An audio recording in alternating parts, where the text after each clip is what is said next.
Welcome to Behind the Line, where we pull back the curtain on the challenges facing first responders and frontline workers. The work you do is unique, and so are the stresses that go with it. Join me as we tackle key issues to reduce risks for burnout, and as we work to support you in doing the job you love without sacrificing being the kind of person you want to be. Hey there, and welcome back to Behind the Line. I'm Lindsay Faas. I'm a clinical counselor specializing in trauma therapy by day and a wellness advocate and educator for first responders and frontline workers by night. Behind the Line is a place for us to talk about the real life behind the scenes challenges facing you on the front lines. I created this podcast with the hope of bringing easy access to skills for wellness, allowing you to find greater sustainability both on the job and off. This is our second episode, and I'm so glad you're here with me today. Today, we're talking about how to implement a strategic action plan to be a preventative strategy for wellness. Last time, we talked about a serious problem that exists within first response and frontline work systems, which is a systemic level tendency toward reactive supports rather than proactive supports offered through many workplaces and unions. Last time, and if you didn't get a chance to listen to it, I would encourage you to go back and listen to episode 1. We identified that many systems and organizations that support first responders and frontline workers have a tendency toward offering support in reaction to bad things that have happened. And in these lines of work, bad things have to be pretty freaking terrible to count. We also discussed that many workplaces seem to pay only lip service to preventative strategies by doing things like sending out a newsletter with reminders of your limited session employee assistance program counseling or other things kind of like that. We identified the cumulative stressors associated with the kind of work you do and the reasons for why a reactive approach to offering access to wellness supports fails to meet the needs of our amazing community helpers. When we left off, I shared about a free tool I created a little over a year ago. Yes, before COVID hit and all hell broke loose. The tool is called the Beating the Breaking Point Indicators Checklist and Triage Guide, which I developed in an effort to help first responders and frontline workers to assess their own level of stress or burnout. And it offers some tools to develop a kickstart action plan for burnout prevention or reduction. If you didn't get a chance to snag access to the checklist last time, I've included it again in the show notes today. And yes, it's totally free. At the end of last time, I said that this week we would be talking about how we do a strategic action plan. So today we're going to talk about a key principle in developing a strategic action plan and some skills to start formulating and implementing an action plan. As I just mentioned, today I want to talk about a key principle involved in developing a strategic action plan. The thing about calling an action plan strategic is that it has to be based on something. It's not just an action plan where we do stuff willy-nilly and hope that it works and that something sticks. It's a strategic action plan, which means there's a strategy, a thoughtfulness, and intention in how we set the plan up and why we choose to set it up in a given way. If you've watched Netflix recently, you may have seen the trailer for a new Netflix limited series called The Queen's Gambit. If you haven't, check it out. It's pretty interesting. The Queen's Gambit is a fictional story about a young girl in the 1950s who becomes a chess prodigy. She plays meticulously, and her capacity for strategy is incredible. She gets the game to its core, and this depth of understanding allows her to play unlike anyone else and outplay everyone else. Understand that to an amateur, the moves on a chessboard are a bit random and reactive to the moves of our opponent. But to a master, the moves are plotted and crafted to create specific openings, anticipating specific responses, and to guide the play toward victory. We have to approach wellness action planning in a similar kind of way. We need to understand the depths of the game to be able to master it.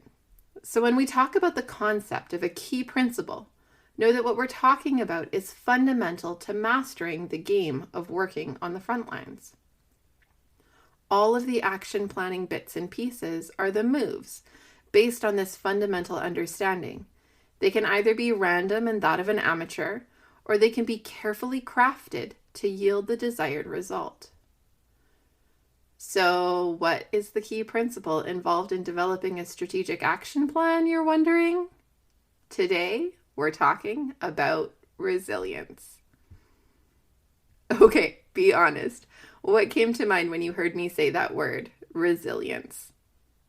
I find that I get fantastically interesting responses when I say that word, particularly from first responders and frontline workers, and especially since the advent of COVID. For some of you, resilience is a familiar concept and one you've been seeking out to better understand and embody. Maybe you found some resources that talk about this topic and help you implement some strategies. For others, and the reason I say I get fantastically interesting responses from those I talk to about this, it's that it seems to feel like a buzzword. It's a word that comes up often, it feels kind of fluffy and not applicable on a personal level. Or it's used in passing to mean to do something to help yourself, but isn't offered with any idea of where to start or how to do that.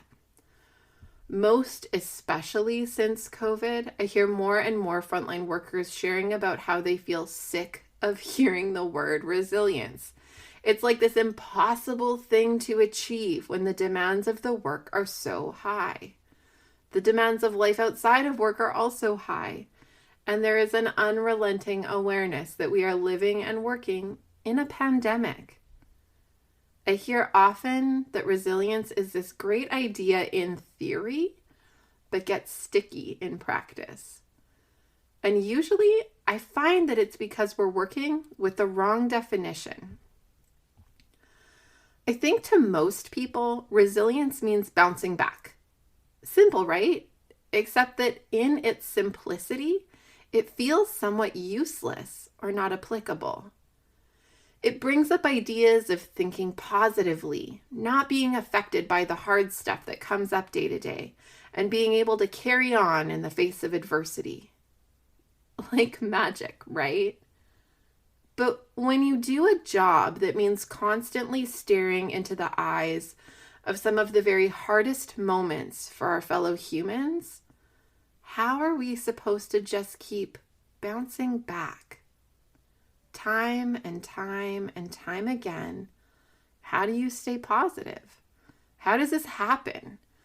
How do we do resilience? Well, let's start out by acknowledging that resilience is not about bouncing back as if unaffected by the hard things we confront day to day. Like I said before, generally, I think we're working with the wrong definition. What resilience really is an ability to recover from or adjust to misfortune, stress, or change in a way that accepts the truth of the suffering, acknowledges the depth of impact the suffering has, and seeks to make the suffering and its impacts a meaningful part of our self-narrative. Okay, I know that was dense, so I'm going to say it again, and I have written this into the show notes for reference. Resilience is an ability to recover from or adjust to misfortune, stress, or change in a way that accepts the truth of the suffering, acknowledges the depth of impact the suffering has, and seeks to make the suffering and its impacts a meaningful part of our self-narrative. Clear as mud, right? Okay, let me break it down a bit. And I'm going to start with describing it in this way. I want you to imagine buying a new car. Fun example, right? It's in mint condition and it offers a smooth ride. Now I want you to imagine driving that new car on nothing but beautiful, newly paved highways. Minimal bumps or potholes, maybe a speed bump here or there when you grab your drive-through coffee. optimal conditions for maintaining the quality of system you have purchased. Now, I want you to imagine buying the exact same new, mint condition, perfectly running car. But instead of driving it on newly paved highways, I want you to imagine that you're driving it on old, pothole-filled highways and gravel roads. It faces constant bumps and is put through its paces. If we contrast these two examples, in both scenarios, the car is coming in with the best quality systems in place. It's able to handle the moment-to-moment bumps in the road with relative ease. But it's pretty obvious that the car handling continuous bumps is going to likely require a different level of maintenance than the one riding on primo paving. Resilience is not about the car we bought. What I mean is that even if we come into frontline work under the best of conditions, with high capacities for resilience in place, we are still running ourselves through a system that includes constant stress and persistent pressure. We cannot expect to make it through without putting in some maintenance. And yes, this maintenance will look different than it likely does for the average person who is riding the nicely paved highway. Resilience doesn't just happen, it's worked at. Also, let's be honest and know that for most of us, we likely are not starting out with the mint condition vehicle, even before putting it through its paces. Likely, we have already suffered some dents and scratches, and our shocks have already been put through the test prior to our careers. This is a topic we'll return to another day, but it's important to know that for many, the interest in entering a helping profession like first response and frontline work emerges from our own early experiences that shape having a helper's heart. These experiences often include our own experiences of suffering, loneliness, and adversity. If this is the case, our resilience walking in the door is likely already somewhat compromised, and we need to get really intentional about investing in routine maintenance. I just said a word that is key, and I'm going to encourage you to write it down and put it somewhere you'll see it. Set an alarm on your phone, post it on your dashboard. I don't care where you put it, but put it somewhere. The word is intentional.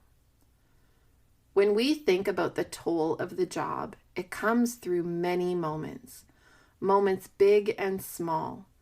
The wear is a bunch of bumps that push your system when added up over time. Resilience is not this magical way of thinking positively and just not letting things get to you. That's not realistic, and it will fail you. Resilience is about recognizing the terrain you are driving the car on and being intentional about investing in the requisite maintenance along the way. Not waiting until the car is broken down on the side of the road, begging to be put out of its misery, but servicing its needs to keep it trucking along. Resilience is a key principle in creating a strategic action plan because it is the foundation upon which the whole plan is laid. If I don't understand what resilience means, and I don't understand the importance of intentional investment in routine maintenance, then I will have difficulty prioritizing myself, my needs, and my action plan. It will sound good in theory, but it will not materialize in a way that is meaningful and sustainable if I don't feel really connected to why it matters. Again, we are wanting to craft a strategic action plan, not just a random one. And this means that it needs to be grounded and anchored into a rationale and an understanding of the game and the stakes. Let's revisit our definition one more time.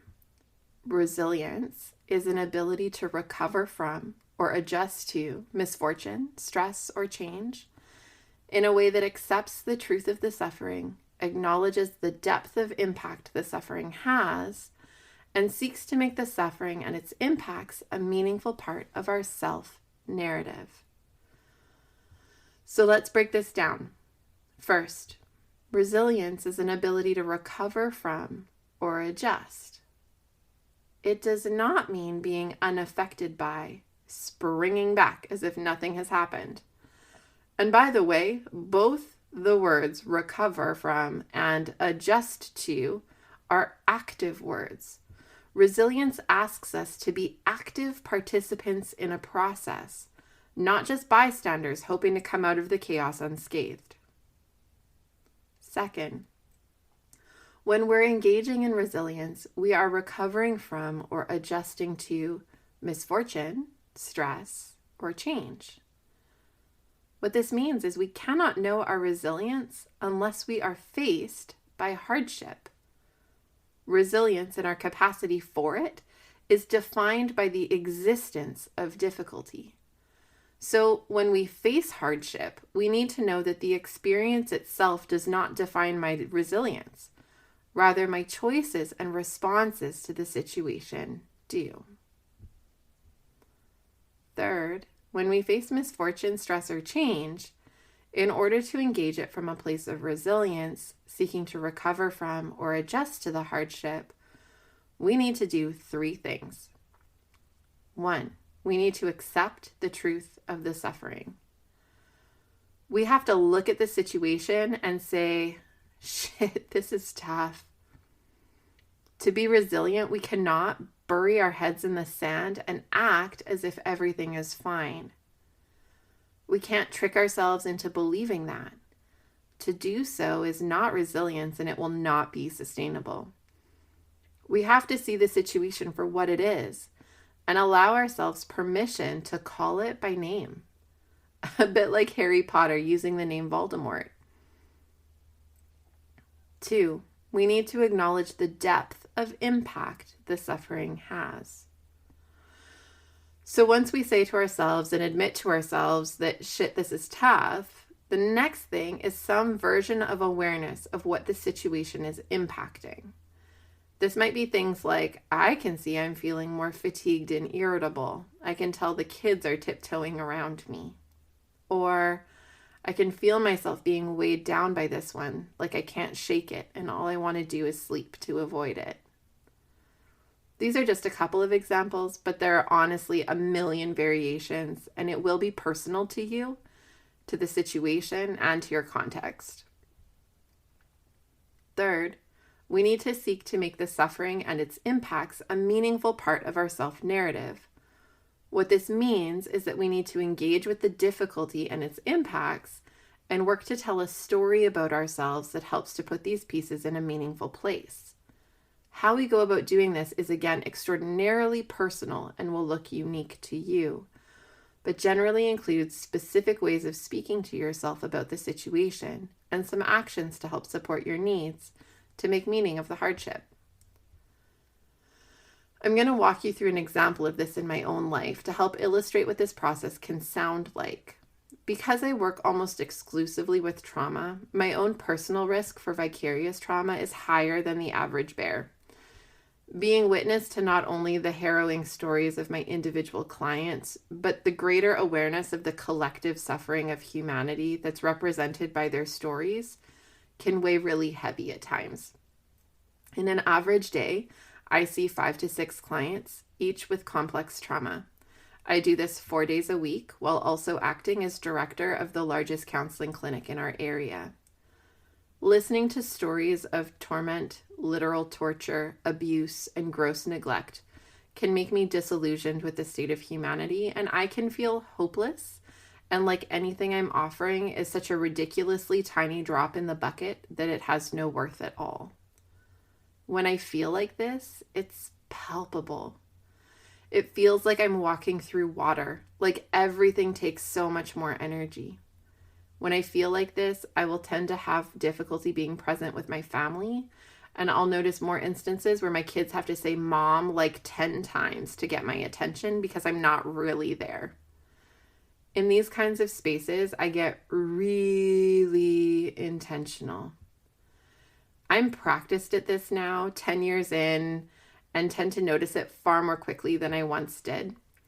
When I do notice it, I call it what it is, and I will say to myself something like, man, life can just be so brutally hard, and I hate that. This tends to be followed by something along the lines of, I can see how this is weighing on me, that it is pushing me into hopeless and helpless and feeling like my efforts are meaningless. And then I move into making it meaningful. I will talk to myself. I actually do this. I will say something like, Lindsay, you know this feeling. You've been here before, and you know this is part of the package. Feeling discouraged and helpless sucks. True story. But it also motivates you to keep pushing. Remember, you are not here to try to save the world. You're here to help one person. Focus in, Lindsay.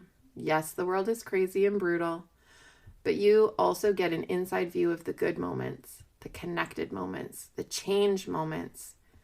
Anchor into all of these. And once I help remind myself of what I believe and what matters to me, I activate specific strategies that I know support me, like working extra hard to be present with my kids, particularly in moments where they laugh and smile. Those ground me. Seeking connection with friends who get me and my work and are encouragers, and getting to bed on time on a regular basis, because honestly, I find that this really helps me to manage my wellness. I know that what we've talked about today has been really dense, and so to help you out and to help you have a bit of a visual to help you through this, I've created a PDF infographic that walks you through the definition for resilience and the breakdown we've just covered. I know this is a convoluted topic, and I promise we're going to continue talking about how we break it down and a myriad of skills to help us enact the action part of the plan. If you're feeling unsure where to start, I'm going to point you again to the Beating the Breaking Point Indicators Checklist and Triage Guide that I've linked to in the show notes.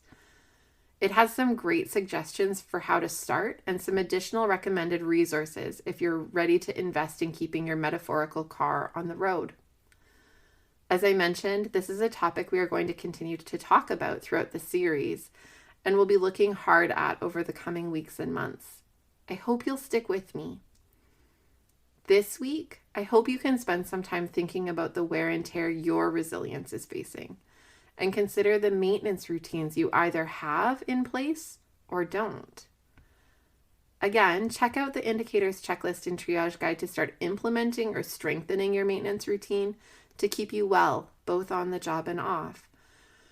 Because breakdowns, both vehicular and mental, are not fun, and strong routine maintenance can help us avoid these on both counts. Until next time, stay safe.